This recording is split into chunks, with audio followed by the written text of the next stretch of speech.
성경 보도록 하겠습니다. 성경은 구약성경 창세기 12장 1절로 4절까지 교독하도록 하겠습니다. 성경은 구약성경 창세기 12장 1절로 4절까지 우리 한 절씩 교독하도록 하겠습니다. 여호와께서 아브라함에게 이르시되 너는 너의 고향과 친척과 아비의 집을 떠나 내가 내게 보여줄 땅으로 가라.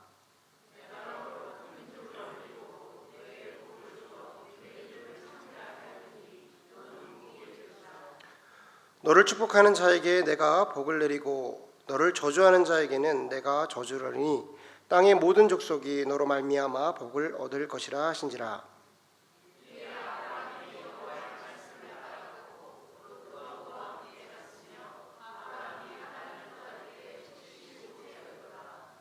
아멘. 오늘 저와 여러분이 나눌 말씀의 제목은 왜 아브라함이었나, 왜 아브라함이었을까라는 제목으로 우리 말씀 나누도록 하겠습니다. 우리가 지난주부터 아브라함이라는 인물을 강해 설교를 하고 있어요. 계속해서 이제 아브라함에 대해서 배워 가시고 그런 시간을 가질 텐데, 어떻게 창세기를 한번 다 읽어 보셨나요? 창세기 한번 읽어 보셨어요? 뭐 읽어 보신 분도 계시고 그렇지 않으신 분도 계실 텐데, 우리가 아브라함에 대한 기사가 성경에 창세기 기준으로 많이 적혀 있지만 그래봤자 한 10장, 뭐 11장 정도밖에 되지 않아요. 우리가 한번 시간을 내셔서 쭉 아브라함에 대한 인생을 다 한번 훑어보신 다음에 저희가 강의하듯이 한 절 한 절 진행되면 머릿속으로 우리가 아브라함을 떠올리는 것이 훨씬 더 수월할 거라고 생각을 합니다. 지난주에 우리는 그 시작을 하면서 나를 움직이는 말씀이라는 제목으로 설교를 나누었어요. 거기서 제가 크게 세 가지 정도의 메시지를 드렸는데, 첫 번째는 아브라함을 움직였던 그런 말씀이 나에게도 있는가? 지금의 인생을 살아오면서 내가 주님을 믿고 따라오면서 지금껏 아브라함은 움직였지만 나홀은 움직이지 못했던 그 차이가 되었던, 그 움직임의 시작이 되었던 말씀이 나에게는 있는가라는 메시지를 드렸어요. 결국 그 메시지가 있어야, 그 말씀이 있어야 내가 움직일 수 있고 하나님을 따라갈 수 있고 힘듦과 고난의 자리에서도 끝까지 사명을 완수할 수가 있다라는 메시지를 전해드렸어요. 두 번째는 그 하나님을, 나를 인도하고 계신 하나님을 나의 한계 속에 가두어 놓지 말자라는 메시지를 드렸어요. 아브라함을 하나님께서 인도하시면서 그 인도하셨던 말씀은 너에게 복을 줄 것이며 또한 너희로 인하여서 큰 민족을 만들 것이다 라는 거였어요. 근데 아브라함이 불순종을 하죠. 우리는 순종이라고 여겼지만 반쪽짜리의 순종을 하게 됩니다. 아비 집을 떠나야 되고 친척 집을 떠나야 되고 또한 그 지역을 떠나야 되는데 아브라함이 반쪽짜리 순종을 하게 돼요. 결국 자기가 롯이라는 인물을 데리고 나아가게 되죠. 그것은 왜 그렇게 했냐면, 하나님께서 아브라함에게 자녀를 허락해 줄 거야 라고 말했으면 아브라함이 아마 쉽게 믿었을 텐데, 너로 하여금 큰 민족을 이룰 거야 라고 하니까 도저히 그 하나님이 감당이 안 돼서 자기의 한계 속에서 하나님을 가두어 둔 겁니다. 그래서 결국 자기가 자기를 의지하는 방법으로, 자기 생각에 옳은 대로 뭔가의 방법을 선택하게 되는 거죠. 우리가 그러하면 안 된다. 끝까지 하나님의 말씀에 순종하여 하나님이 하신다고 하면 그 하나님의 말씀을 끝까지 의지함으로 나아가야 된다라는 메시지를 여러분에게 전해드렸어요. 여러분 다 기억이 나시죠? 제가 지난주 설교를 모니터를 했는데 이 간단한 설교를 가지고 1시간을 했더라고요. 그래서 제가 이런 생각을 했습니다. 그러면 안 되겠다. 이 여름날에 그러면 안 되겠다. 이렇게 간단하게 할 수 있는 설교를 가지고, 그죠? 1시간 동안 주구장창 저 혼자 신나서 막 뭔가를 얘기하고 있더라고. 그래서 이번에는 이렇게 하다가 질이 질려서 떨어질 수가 있으니까 아주 좀 이렇게 간결하게 해서 말씀을 전해드려야겠다라는 생각을 해서 오늘의 말씀을 준비했습니다. 오늘의 말씀은 왜 아브라함이었을까라는 제목이에요. 이 아브라함 강해를 하고 내지는 성경을 읽으면서 제가 많은 성경 공부를 하면 제일 많이 듣는 질문이 이거예요. 왜 아브라함이었습니까? 왜 아브라함이었어요?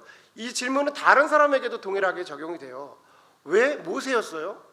왜 다윗이었습니까? 라고 질문하는 경우가 굉장히 많습니다. 이 질문에는 약간 부정적인 요소가 섞여 있어요. 왜 그들은 되고 나는 안 되냐는 거고, 그들은 하나님이 선택했으니까 된 거 아니야? 뭐 이런 것들이 포함되어 있는 거죠.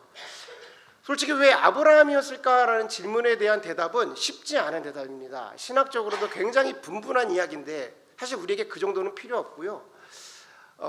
이 설명이 맞다 틀리다를 떠나서 우리는 성경 속에서 그럼 한번 아브라함을 하나님께서 왜 아브라함을 선택하셨을까라는 접근을 해보는 거예요. 그것이 정답이 아닐 수는 있습니다. 그러나 성경이 말하고 있는 맥락이 무엇인지는 우리가 쉽게 찾아갈 수 있다고 보는 거죠. 자, 오늘 본문은 아브라함의 시작이면서 하나님께서 당신의 민족, 믿음의 민족을 만들겠다고 하는 시작이에요. 계획의 시작. 그 시작이 오늘의 본문에서 시작을 합니다. 우리는 아브라함에 대해서 사실 익히 좀 알고 있어요. 그래서 아브라함이 갈대와 우르에서 살다가 메소포타미아에서 살다가 가나안으로 갔지 정도는 알고 있는 사람이에요. 그런데 사실 아브라함이 이동했던 것은요, 메소포타미아를 떠나서 가나안으로 다이렉트로 이동한 것이 아닙니다. 그 사이에 하란이라는 지역이 있어요. 우리 지도를 한번 보면 아브라함이 경로가 나오는데 갈대와 우르를 떠나서 하란에 들렸다가 가나안으로 들어갑니다. 우리가 모르는 스토리가 하나 들어있는 것이죠. 갈대와 우르를 떠나 하란에서 거주했다가 가나안으로 들어가는 거예요. 왜 이런 일들이 있었는지 우리 성경을 한번 볼까요? 성경 창세기 11장 31절을 다 같이 한 목소리로 읽겠습니다. 시작.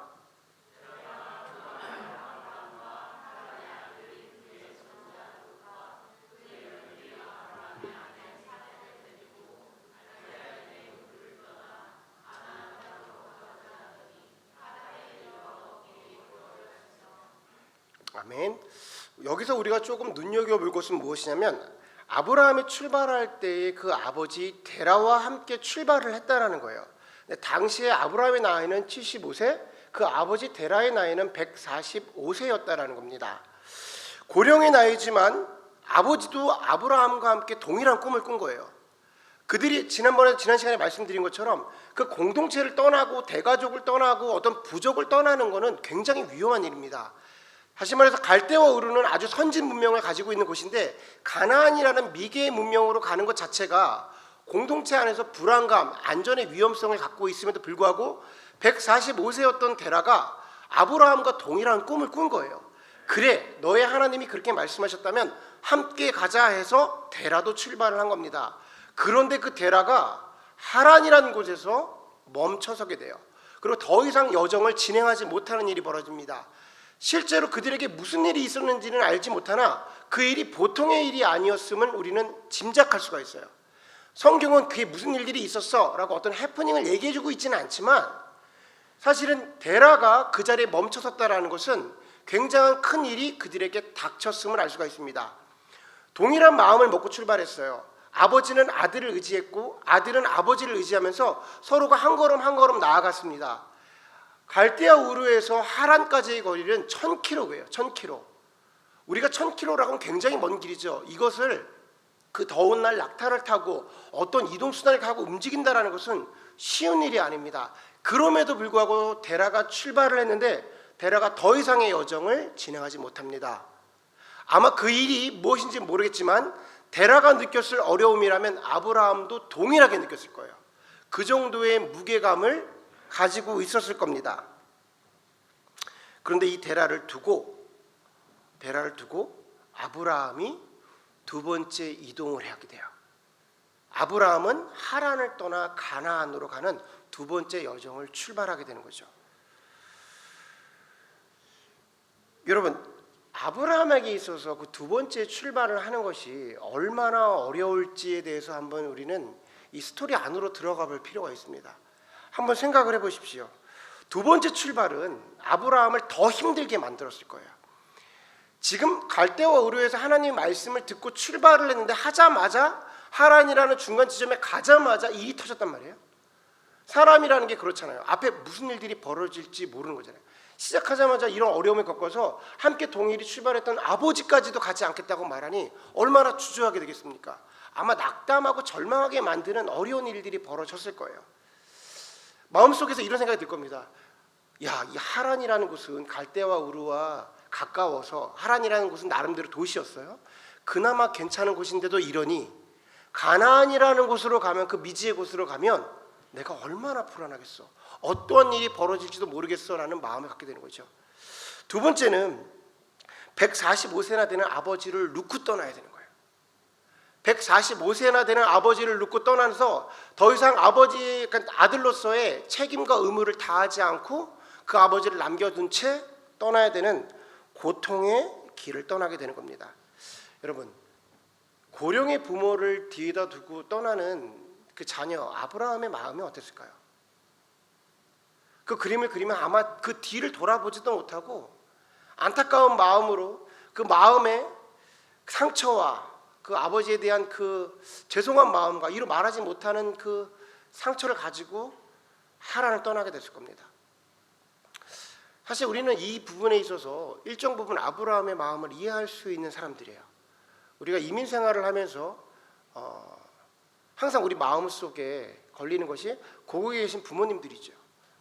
여기 많은 친척을 가지고 계셔서 부모님과 함께 계신 분들도 있지만 사실은 처음에 이민의 길을 떠났을 때는 부모님을 두고 떠나셨을 분들이 많이 있을 거라고 생각합니다. 우리가 지난주에 우리 청년 목장을 가지면서 이런저런 얘기를 하다가 우리 교회에서 그럼 제일 젊은 우리 병주도 그런 얘기를 해요. 이민을 시작하면서 가장 걸리는 게 한국에 있는 부모님입니다라는 얘기를 하게 돼요. 근데 우리가 알다시피 우리 한 목사님께서도 한국에서 부모님에 대한 어떠한 힘듦에 대한 전화를 받으시면, 육체적으로 연약하시다는 전화를 받으시면 불안하시고 이내에 몇 번씩 한국에 가게 되시잖아요. 우리 최 권사님도, 우리 최 권사님도 나이가 많으신데 최 권사님의 어머님이 아직 살아계시거든요. 그러니까 항상 우리가 한국을 생각할 때, 부모님을 생각할 때 우리 마음속에 안타까움과 있고 그런 게 우리 마음속에 고통이 있잖아요. 아브라함이 하란에 아버지를 남겨놓고 오라는 것은요, 우리가 느끼는 것보다 훨씬 더 큰 겁니다. 왜냐하면 데라만 남겨진 거예요. 돌아갈 수가 없어요. 데라의 나이에 다시 1000km를 혼자 돌아갈 수가 없습니다. 근데 거기에 아는 사람이 있는 것도 아니에요. 근데 자기는 가야 해. 그 길이 얼마나 어렵습니까? 여러분, 이렇게 신앙적인 것이 아니라 때때로 우리의 삶 속에서도, 그러니까 이런 것들이 너무 힘들어요. 우리는 하나님이 아브라함에게 처음에 말씀하실 때 너는 본처 친척 아비집을 떠나 내가 내게 제시할 땅으로 가라. 그리하면 내가 너에게 큰 민족을 이루게 할 거야. 너를 축복하는 사람 내가 축복하고 너를 저주하는 사람 저주할 거야. 이 사명의 말씀이 너무 멋있게 느껴질 때가 있어요. 그런데 이 사명의 말씀을 갖고 있음에도 불구하고 그 사명자들은 남들에게 말하지 못하는 그런 힘듦이 누구에게나 있다는 겁니다. 사명의 그 자체는 멋있을지 모르지만 실제로 그 사명의 길을 걸어가는 자들에게는 어려움과 힘듦과 그들을 붙잡고 있게 하는, 주저하게 만드는 말 못할 사정이 생기게끔 되어 있다는 거예요. 사실 이 고통이 얼마나 힘들고 어려웠는지, 이 고통에 때문에 하나님의 말씀을 순종하지 못하고 좌절하는 사람들을 우리는 굉장히 많이 볼 수가 있습니다. 예수님께서는요, 마태복음 10장에서 이런 얘기를 해요. 아비나 어비를 나보다 더 사랑하는 자는 내게 합당치 아니하고 아들이나 딸을 나보다 더 사랑하는 자도 내게 합당하지 아니하고 또 자기 십자가를 지고 나를 쫓지 아니하는 자도 내게 합당하지 아니하니라 라고 아주 무서운 얘기를 하세요. 여러분, 이 말은 무서운 얘기예요. 여러분, 이 이야기를 세상 종교인 불교나 유교의 사상으로 한번 볼까요? 기독교는 아마 폐륜의 종교일 겁니다.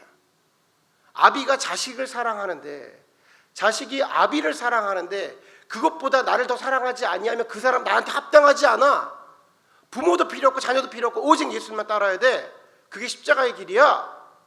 그게 너희들이 달려갈 길이야 말한다면, 세상의 종교에서 말한다면요, 이거 폐륜의 종교예요. 부모도 뒤로 하고 오라는 거예요. 자녀도 뒤로 하고 오라는 겁니다. 이번 우리 주일학교 여름 성경학교를 시작하는데 그 주제가 Growing in Christ예요. 근데 그 부주제가 되는 것은 철로 역정이라는 주제를 가지고 있습니다. 우리 철로 역정에 대해서 책을 보시고 선생님들이 같이 영상을 보기도 하고 이렇게 준비를 계속하고 있는데, 철로 역정을 제가 쫙 보면서 뭐 책도 읽었지만 또 영상을 보니까 참 우리 아브라함을 이렇게 강해를 하면서 이게 딱 맞아 떨어지는구나라는 생각이 들게 됐어요. 철로 역정을 보면 그 주인공이 크리스찬이라는 인물이 등장을 하는데, 하나님의 말씀을 반응을 갖고 바로 출발을 해요. 출발하자마자 늪에 빠지게 됩니다. 고난의 늪에 빠져요. 아브라함이 지금 그런 거죠. 하란에서 하나님의 말씀을 순종하고 떠났는데, 그 순종도 어려운 건데 순종하고 떠나자마자 늪에 빠져버리는 거예요. 힘든 거죠. 그 늪을 나왔을 때에 그 크리스찬이 하는 말이 있어요. 앞으로 무슨 일이 벌어질지 모르겠다라는 거예요. 그런데 이 크리스찬의 인물이 결국엔 여러 가지 과정들을 겪고 뭐 수많은 일들을 겪어가면서 하나씩 성장해 나가면서 맨 마지막에 결국 예수님이 계신 그 하늘나라에 들어가는 마지막 단계가 있었어요.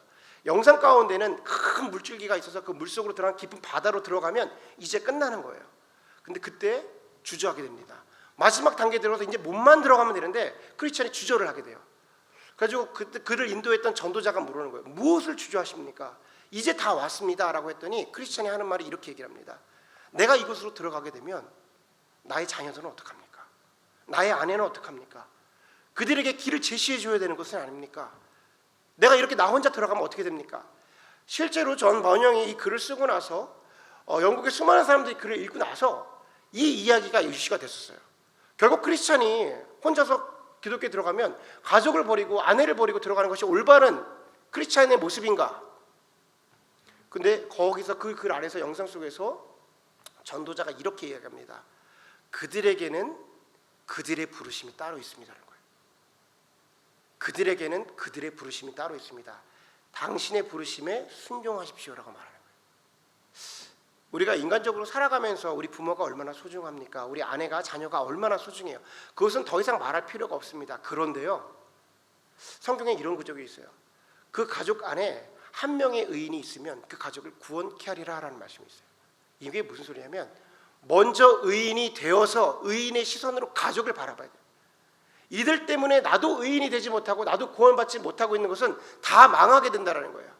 여기서 가족을 버리라는 의미가 아니라 하나님은 그들에게도 그들의 부르심이 있기 때문에 그것 때문에 방해가 되지 말고 당신의 부르심에 그 순종하여 나아가십시오라는 메시지가 우리에게 주어진 거예요. 우리는 여러 가지 가족이 아니다 하더라도 우리를 붙잡는 것이 너무나도 많습니다. 세상 가운데 우리를 주저하게 만드는 것들이 너무나도 많아요. 그런데 그 부르심에 우리 것에 순종하고 나가야 되는 거예요. 다시 한번 질문을 해봅니다. 그럼 이런 어려운 상황 가운데, 이런 힘든 상황 가운데 부모를 놓고 떠나야 되고 앞으로 무슨 어려움이 닥칠지 모르는 이 아브라함을 결국 가나안으로 나아가게 했던 것이 무엇이었다는 거예요. 우리 다 같이 본문 4절을 한번 다 같이 읽도록 하겠습니다. 본문 4절 다 같이 한 목소리 읽습니다. 시작.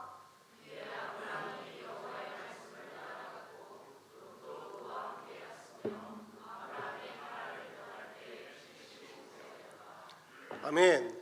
성경은 그런 상황 가운데 아브라함을 말하며 아브라함이 여호와의 말씀을 따라갔고라고 얘기해요. 예전 성경이 더욱더 강하게 와닿는 거예요. 이에 아브라함이 여호와의 말씀을 쫓아갔고라고 기록합니다. 그럼에도 불구하고 아브라함이 여호와의 말씀을 따랐다라는 거예요. 솔직히 한번 말해볼까요? 아브라함은요, 가나안 가기 싫었을 거예요. 가나안 가기 싫었을 거예요. 왜냐하면 이 여정이 쉬운 여정이 아닐 겁니다. 갈대와 우르에서 이미 충분히 행복했고 충분히 여유로웠어요. 성경에 그렇게 기록되지 않았는데 어떻게 압니까? 주시들이 갖고 있는 외전을 보면 알 수도 있지만 갈대와 우르는 엄청난 문명입니다. 메소포타미아의 문명을 가지고 있었어요. 하나님께서 너에게 자녀를 주어 창대케 할 거야. 너로 인해 민족을 줄 거야. 예전에 예레미야 강의할 때, 예레미야 설교할 때 잠깐 그런 얘기 하셨는데, 그럼 갈대아 우르에서 주시면 되잖아요. 갈대아 우르에서 주시면 갈대아 우르에서 모래알같이 많아져가지고 수도 없이 많아져가지고 갈대아 우르, 그러니까 메소포타미아를 다 점령해버리면 되잖아. 그럼 최고의 문명 가운데 최고의 능력을 가진 하나님, 최고의 신을 섬기는 그 아브라함이 될 텐데 하나님이 그러지 않았단 말이에요. 가나안으로 가라 그러는 거예요. 가장 힘든 땅으로 가라는 거예요. 가기 싫었을 겁니다. 근데 순종했죠. 근데 늪에 빠진 거예요. 아버지도 두고 가야 되는 거예요. 들어가면 무슨 일이 있어야 되는지 모르는 거예요. 가기 싫었을 겁니다. 피하고 싶었을 겁니다. 그런데 아브라함의 결정은 가나안이었어요. 왜냐? 하나님이 말씀하셨기 때문에. 하나님께서 말씀하셨기 때문에 이에 하나님의 말씀을 쫓았고라고 성경은 기록을 하고 있는 겁니다. 오직 가나안이 하나님이 나에게 주신 말씀이기 때문에 그곳에 간 거예요. 이것을 순종이라고 말하는 겁니다. 이것이 순종인 거예요. 하나님의 주어진 말씀에 순종한 아브라함이 아브라함 된 것은 이 순종으로 아브라함 된 것입니다. 왜 아브라함이냐고 물어보면 사실은 정답은 알 수가 없어요. 하나님의 선택 가운데에 하나님의 선택을 왜 선택하셨습니까? 라고 묻는 것 자체가 우리가 할 수 있는 질문이 아니에요. 근데 성경의 맥락에서 오늘 말씀의 가장 중요한 포인트는 뭐냐면 아브라함의 시작이었다는 거예요.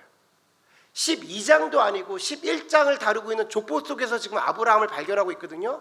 아브라함에 있어서 시작은 무슨 뜻이냐면 지금 성경이 말하고 있는 것은 특별한 아브라함, 대단한 능력을 갖고 있는 아브라함, 그래서 선택한 아브라함이 아니라 천하 만민 중에 하나였던 아브라함을 얘기하는 거예요. 저와 여러분과 동일한 상태인 그 누구나였던 아브라함을 얘기한 겁니다. 그 아브라함에 주어진 말씀에 아브라함은 순종을 했다라는 거예요. 왜 나홀은 아니었을까요? 아니 나홀뿐만 아니라 왜 그 누군가는 아니었을까요? 저는 이런 생각도 해봐요. 올바른 해석은 아닐 수도 있습니다. 동일한 말씀을 받은 사람이 수도 없이 많았을 수도 있지요. 근데 순종한 사람이 아브라함이었던 겁니다. 제가 좋아하는 영화 중에 매트릭스라는 영화가 있어요. 이 매트릭스의 영화 두 번째 편을 보면 매트릭스를 설계한 설계자가 나와요.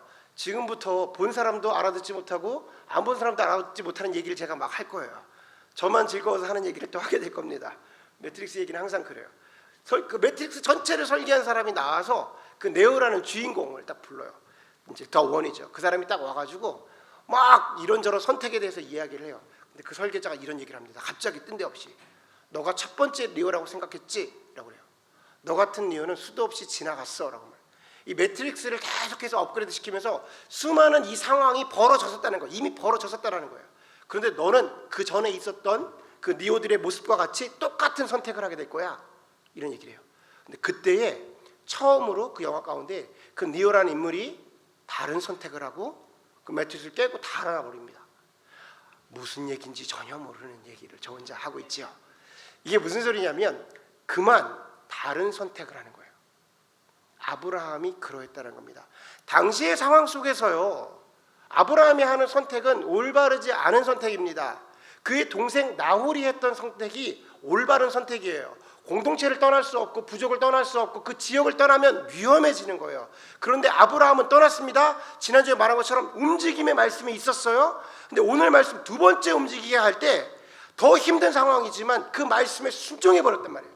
대단한 신앙인이어서 시작한 게 아니었다라는 거예요. 왜냐? 아브라함의 지금 시작은 아주 미천한 아브라함이에요. 아브라함이 믿음의 조상이 된 거는 22장 이삭을 드릴 때의 믿음이 조상이 되는 거예요. 지금의 아브라함은요 아주 초급, 믿음이라고 말할 수 없을 정도, 그러나 주어진 말씀을 순종했다라는 거예요. 자, 순종도 중요한 말씀이지만 주어진 말씀도 중요한 거예요. 이걸 잘 아셔야 돼요. 주어진 말씀이 없으면 순종할 수가 없는 거예요. 이 말씀이 나에게 주어진 말씀인가는 내 안에서 계속해서 검증을 해봐야 됩니다. 자, 생각해 볼까요? 우리가 구원의 단계에서 보면 우리가 예수님을 이성적으로 믿을 수가 없어요. 예수님을 이성적으로 믿을 수가 없습니다. 2000년 전에 33세의 중동 청년이 십자가에 못 박혀 돌아갔는데 그 사건을 믿음으로 내가 구원을 받는다? 그 십자가를 믿으면 내가 천국에 간다? 그거를 이성적으로 믿어서 천국에 내가 갔다고 말하는 사람들은요 이상한 사람들이에요. 되어질 수가 없는 겁니다. 그런데 그 사건, 그 사실을 믿겠다고 고백하는 거예요. 자, 이 상태를 잘 아셔야 돼요. 제가 이 설교 가운데 여러 번 얘기 드렸습니다. 믿음의 시작이 무엇이냐면 그것을 수용하는 거예요. 받아들이는 거예요. 예수 그리스도가 하신 그 사건을, 그분이 하나님의 아들이어서 십자가에 못 박혀 돌아가심으로 나의 모든 죄를 짊어지고 나를 구원케 하셨어에 대한 사건을 믿는 거예요.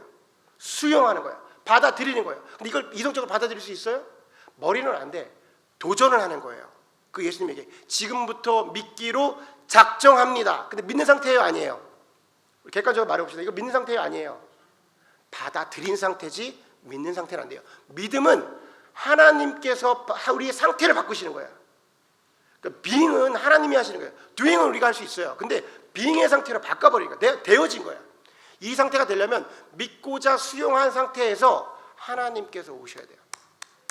이거는 약속이고 언약인 겁니다. 그러니까 우리가요, 예수를 믿는 것 자체가 쉽지가 않은 거예요. 그런데 예수 그리스도가 나를 위해서 그 일을 했습니다에 대한 말씀을 받아들이고 순종하는 것이 믿음의 영역으로 바뀌어지는 거예요. 아브라함을 처음 지금 부르신 거예요. 받아들이기가 쉽지 않은데 아브라함이 한 건 무엇이냐면 그 주어진 말씀을 끝까지 붙잡는 거예요. 왜 가나안으로 가냐? 가나안으로 가는 여러 가지 다 부족한 것들밖에 없는데, 힘든 것밖에 없는데, 마지막 순간에 그럼에도 하나님이 내게 주신 말씀이기 때문에 여호와 하나님의 말씀을 쫓고 따랐고 라고 성경은 기록을 하고 있는 거예요. 성경을 보니까 이 길을 가는 것을 예수님이 뭐라고 말했냐면, 너희는 각자 너의 자신을 부인하고 십자가를 짊어지고 나를 따라오라고 말해요. 지금 이 상황이 뭐냐면요, 내 자신을 부인하는 거예요. 나홀은 자기 자신을 주장한 거예요. 세상 가운데 우리가 예수님을 선택하는 것 자체가, 예수님의 말씀을 순종하는 것 자체가 내 자신을 부인하는 거예요. 기독교는 그런 겁니다. 기독교는 그런 거예요. 지난주에 우리가 제 전도 대상자가 있어서 그 전도 대상자랑 여러 가지 이제 그냥 식사 시간이었어요. 한국을 잠깐 가신다고 해서 불러서 얘기하는 거예요. 그분하고 그분의 가정하고 저희 가정하고 적절한 그 딜이 있습니다. 그 계약이 있어요. 친하게 지내는데 목사님 가정이잖아요. 제가 예전에 설교 때 그런 얘기 잠깐 했었는데, 제가 그분한테 이런 얘기했어요. 언젠간 살아가면서 하나님께서 마음을 주시거나 힘들고 어려운 일이 선택됐을 때 하나님이 정말 궁금해지시면 꼭 저한테 물어보셔야 돼요. 꼭 저한테 물어보셔야 됩니다. 왜냐하면 저는 당신을 사랑하고 저는 심지어 목사예요. 저한테 물어보시면 참 좋아요. 이게 가볍게 이렇게 계약이 된 상태예요. 그래서 혹시 마음속에 그런 마음이 있으시면 꼭 저한테 물어보십시오라고 얘기했는데, 그냥 이런 식사를 하고 이런저런 얘기를 하다가 가벼운 자리였는데 비슷한 얘기가 나왔어요. 꼭 저한테 물어보셔야 돼요라고 말하고 끝내는데, 그게 가벼운 얘기였는데 갑자기 이제 그분 이제 와이프 되시는 분이 손을 들더니, 근데 목사님 저 질문이 있어요, 그런 거예요. 자, 이게 우리가 성경 공부 때 얘기하는 준비된 대답을 준비하는 삶을 살아라, 그거죠. 이제 질문이 있다고 손을 든 거야. 그런데 여러 가지에 대한 질문을 하는 거예요. 그때 제가 이제 이야기를 하게 되는 거예요. 여러 가지 이야기도 저 얘기도 하게 되고, 뭐 질문도 막 얘기하고, 결국 새벽 1시에 갔어요. 이 사람들이 밤에, 그 주중인데도 다음날 출근해야 되는데 새벽 1시에 갔어요. 그 질문 중에 이런 게 있었습니다. 기독교는 왜 그러하냐라는 거죠. 기독교는 왜 그러하냐, 뭐냐, 무슨 질문이냐. 다른 종교를 통해서도 다 구원을 받을 수 있고 결국 그것이 하나로 합쳐지게 될 텐데, 이게 다원주의를 얘기하는 거예요. 불교를 통해서도 구원받을 수 있고 이슬람을 통해서도 구원받을 수 있고 다 구원받을 수 있는데 정말 기독교밖에 안 되냐라는 거예요. 이 지경이 되면 이 대답을 하는 순간 나눠집니다. 그래서 제가 뭐라고 말하냐면, 제가 이 대답을 하기 시작하면 입장이 서로가 곤란해질 수 있습니다 라고 얘기했어요. 근데 정말 제 사이드의 대답을 듣고 싶으면 지금부터 할 수 있다 했더니 듣고 싶대요. 그래서 이렇게 얘기했어요. 기독교는 타협이 없습니다. 오직 예수 그리스도 외에는 어떠한 구원의 방식도 없습니다. 제가 이거를 말하는 순간 어떤 마음이 드는지도 알고 있습니다. 근데 이게 기독교입니다. 기독교는 무언가를 포기해야 할 수 있었다면 이것을 포기하는 게 제일 발전하는 데 좋았겠죠. 이것을 포기했으면 그 어느 종교보다 훨씬 더 커질 수 있겠죠. 그런데 그렇지 않습니다. 이것을 포기하는 순간 기독교는 존재할 수 없는 겁니다 라고 얘기를 했어요. 정말 이거밖에 없습니까? 라고. 기독교는 앞으로 엄청나게 핍박을 받을 겁니다. 왜냐하면 이것을 지키기 위해서 앞으로 전 세계는 다 같이 화합하자고 그러고 하나가 되자고 그러고 서로가 서로를 이해하고 우리가 서로 간에 같이 가자고 말할 텐데, 기독교는 절코 그럴 수 없습니다. 혼자서 예수 외에는 안 된다고 말할 거니까, 끝까지 안 된다고 말할 거니까 모든 사람들이 우리에게 손가락질하고 핍박하게 될 거고, 우리는 처참해질 거고, 교회는 아주 낭망해질 거고 절망 가운데 가게 될 겁니다. 기독교는 근데 2000년 역사 속에서 계속 걸어왔습니다. 흥할 때도 있었고 망할 때도 있었고, 그럼에도 불구하고 하나님의 말씀은 지금까지 변함이 없고 오직 기독교 공동체만 지금껏 끝까지 그 맥락을 유지하고 있습니다. 기독교는 오직 예수 외에는 구원이 없습니다라고 했어요. 여러분, 실제로 여러분은요, 이 길을 가게 되면 손가락질을 당하시고 핍박을 당하시고 앞으로 이 세상 가운데에 저런 배타적인 것들, 자기네만 독선적인 것들이라는 손가락을 받을 수밖에 없는 사람들이에요. 그게 예수 믿는 거예요. 예수를 믿으면서 세상 가운데 나이스하게 인정받으면서 그런 부분도 있겠죠. 허나 궁극적으로 시대의 흐름을 보십시오. 결국 저 독선적인 것들, 결국 자기네밖에 안 된다고 말하는 것들이 기독교예요. 예수를 믿는다는 것 자체가 자기 자신을 부인하는 겁니다. 그래야 십자가를 짊어질 수 있다는 거예요. 십자가가 뭐예요? 사명인 거예요.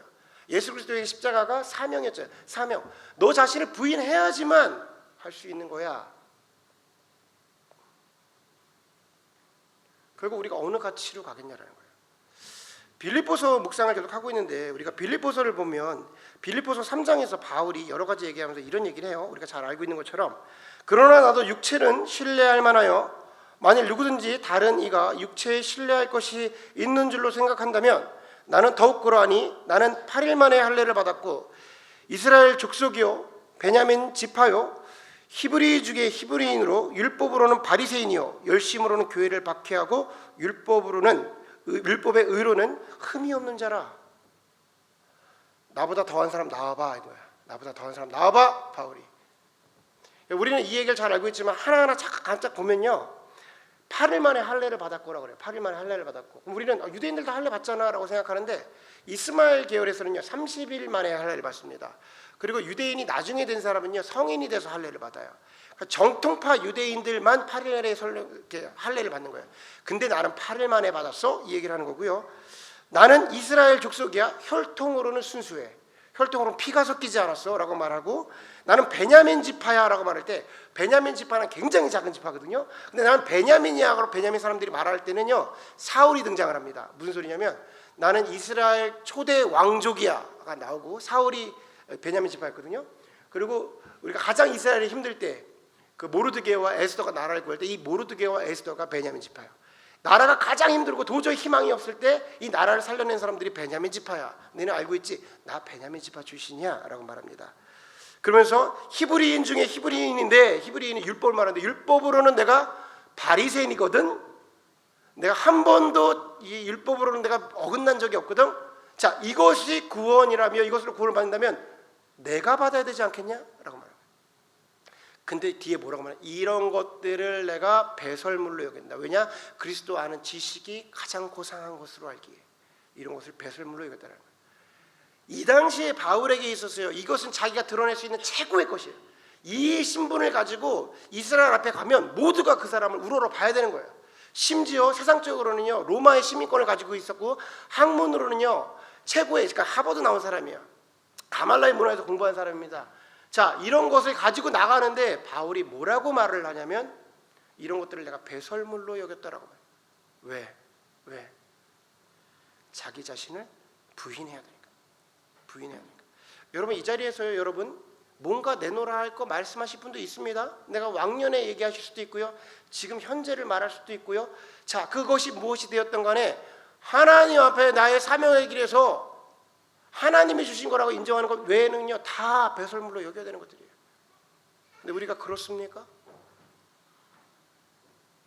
그거 하나 갖고 있으면 그거 못 내려놔가지고 결국 그걸로 막 때론 자랑도 하고 때론 시험도 들고 그것이 허격 뺏길까 봐 그것이 나의 안전지대였는데 이 영역까지도 내어놓지 못하고 이렇게 가볍게 설교를 하지만 진짜 하나님의 씨름 가운데는 이거는 쉬운 영역이 아니에요. 아브라함이 데라인 아버지를 두고 떠나야 하는 그런 힘든 상황입니다. 그만큼 내가 아끼고 사랑하는 영역이 있는 거예요. 근데 예수님께서 뭐라고 말하면 각자 자기 자신을 부인하지 않으면 결코 십자가를 짊어질 수가 없어. 나의 제자가 될 수 없어라고 말하는 거예요. 제자가 뭐예요? 예수님 말씀은 제자가 뭡니까? 나의 백성, 나의 안에 거하는 거, 나의 안에 속하는 거 그거 못해. 구원의 영역 가운데 보면 하나님께서 구원을 하시면요 하나님의 영역이에요. 자 구원 세 가지로 보셨나 그랬죠? 하나님이 우리를 구원케 하고 하나님의 자녀로 살다가 그분의 나라에 들어가는 거라고 그랬어요. 구원 간단한 겁니다. 세 단계가 있어요. 하나님이 구원케 하셔서 그분의 자녀로 살다가 그분의 나라에 들어가는 거예요. 여기서 우리의 역할은 뭐라고 그랬죠? 그분의 자녀로 살다가. 그러니까 첫 번째 구원 뭐예요? 하나님의 절대적인 주권으로 하나님이 오셔야 구원케 하시는 거예요. 그런데 그 구원의 가운데에 우리의 역할이 있다라는 거예요. 우리의 의가 있다라는 거예요. 이 의를 드러내는 게 아니라 구원은요. 첫 번째 구원을 잘 기억하셔야 돼요. 장로교에서 뭐라고 말합니까? 절대주권. 절대 하나님이 끝까지 견인해. 근데 감리교랑 우리 성결교랑 뭐라고 중간에 얘기하는 거예요. 중간 거 얘기하는 거예요. 그거 첫 번째 거 건들면 이단되는 거예요. 두 번째 건 뭐야 되는 거예요? 우리의 의지를 신인 협동설. 우리가 자녀로서 그 구원의 이루어감이 있는 거야. 바울이 얘기하잖아. 너희 각자의 구원을 이루어 가라라고 얘기하잖아요. 우리의 삶 속에서 우리의 의지를 드러내서 순종하고 하나님의 말씀을 간직하고 끝까지 그 길을 가야 하는 자기 자신을 부인하는 과정이 있다는 거예요. 이 과정이 있어야 나의 안에 거하라 할 때 예수 그리스도 안에 거하게 되는 거예요. 그때 뭐 하는 겁니까? 그게 천국 되는 거예요. 나의 안에 거하라 그러면. 아브라함의 지금 단계가 믿음의 조상이니까 그러했겠지라고 하시면 안 돼요. 지금 여러 가지 과정 속에서 지금 아브라함 가장 찌질할 때 지금 그게 12장이거든요. 그 상황에서 지금 보여주시고 있는 거예요. 그런데 그럼에도 불구하고 주어진 말씀에 끝까지 순종했다. 여러분이 하나님께서 여러분에게 주신 말씀이 있습니까? 지금 세상 가운데 있을 수도 있고 지금 이 시간에 이렇게 날씨가 좋은데 골프 치러 갈 수도 있고 낚시 갈 수도 있는데 그럼에도 불구하고 이 1시 반에 이 자리에 앉아 계시기에 여러분을 움직이는 말씀이 분명 있으셨을 거 아닙니까? 나를 나대게 하신 말씀이 있을 거라고요. 나를 나대게 인도하신 말씀이 있을 거예요. 그 말씀을요 끝까지 순종하십니다. 이성적으로 생각해서 왜 그럴까 다 필요 없는 거예요.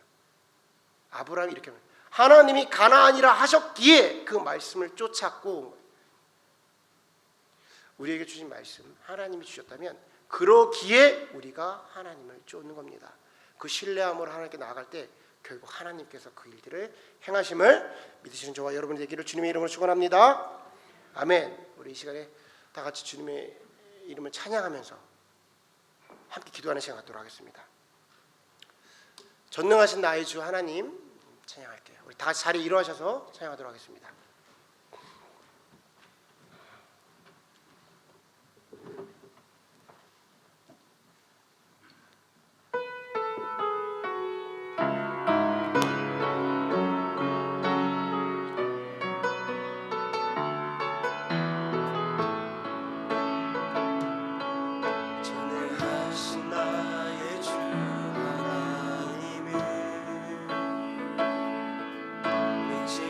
하실 일 전혀 없네.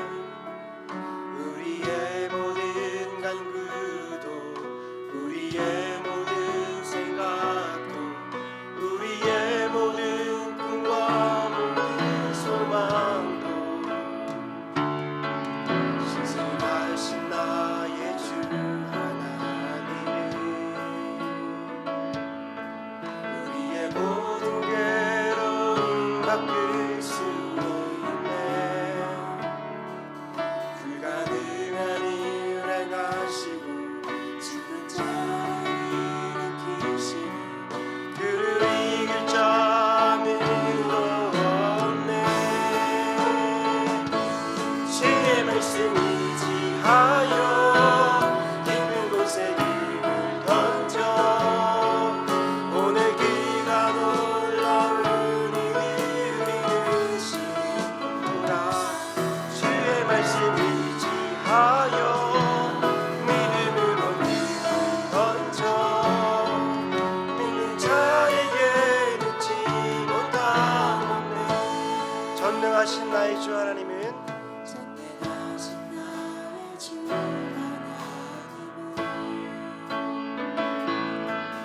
늦지 못하실 일 전혀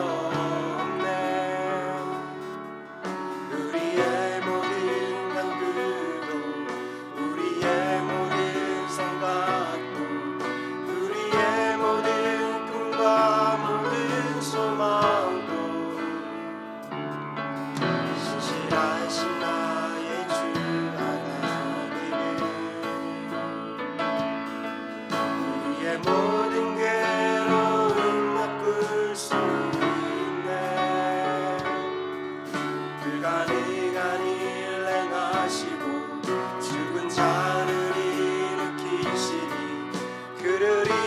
자 아무도 없네.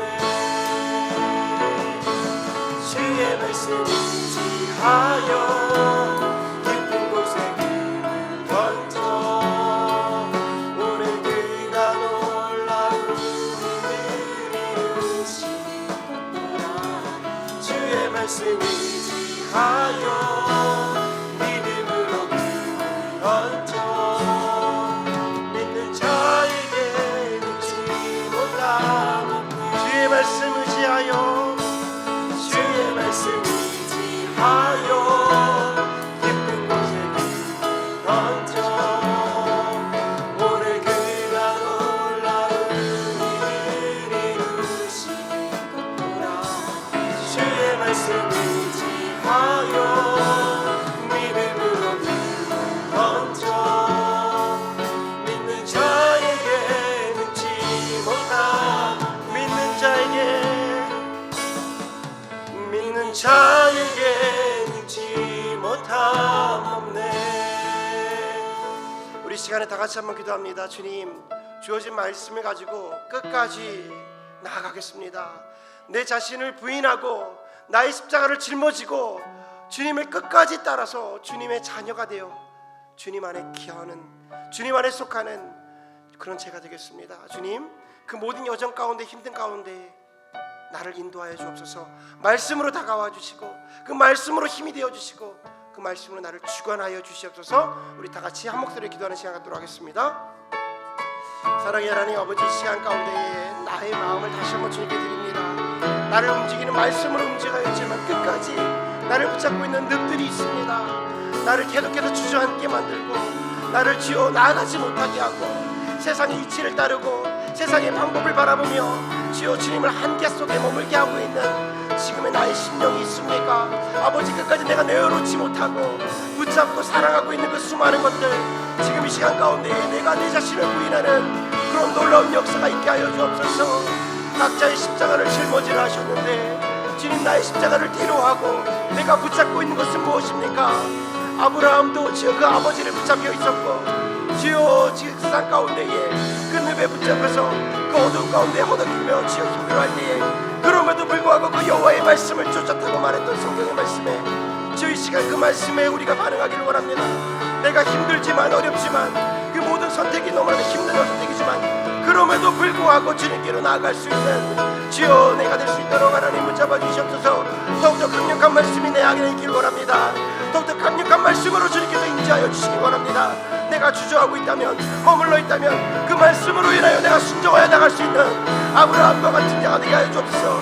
이제 믿음의 첫걸음을 듣지만 그 첫걸음이 예수 그리스도를 향한 믿음의 순종이기를 원하고 있사오니 기도하는 모든 이들에게 주여 성령 하나님 인도하심이 허락하여 주시고 더욱더 강하게 주님께서 붙잡아 주셔서 우리가 주님의 자녀로 이 땅을 살아갈 때에 세상 가운데 주저하지 아니하고 그 가나안을 향하여 기쁨으로 달려갈 수 있는 우리 모두가 될 수 있도록 하나님 함께하여 주시옵소서.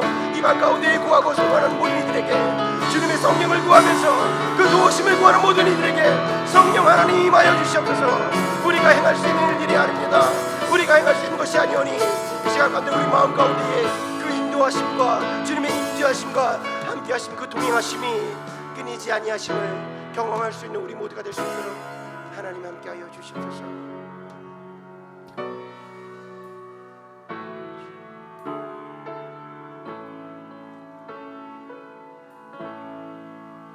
지금은 우리 구주 예수 그리스도의 은혜와 아버지 하나님의 놀라우신 사랑하심과 성령님의 내주 역사 교통 충만하심이 지금 이 순간, 비록 세상이 어렵고 나의 갈 길이 이성적으로 힘들고 그 모든 것들이 나를 주저앉히려 하지만 그럼에도 불구하고 여호와의 말씀을 쫓았던 아브라함과 같이 그 말씀을 쫓기로 결단한 우리 참 좋은 교회의 성도들의 머리 위에 지금부터 영원토록 함께 하시기를 축원하옵나이다.